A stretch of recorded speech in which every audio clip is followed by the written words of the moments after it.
เราบางสวน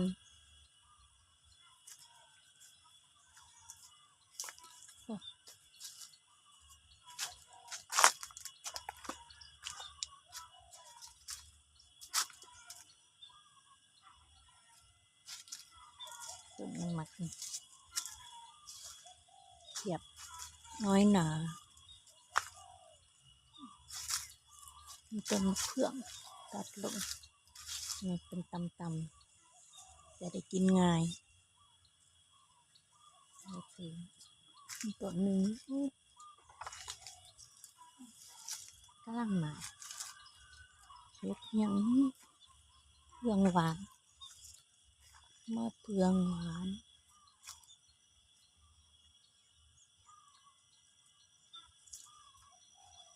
ลูกนี่สุกหรือเปล่าโอ้ลูกละน้อยลูกเล็กๆแก่แล้ว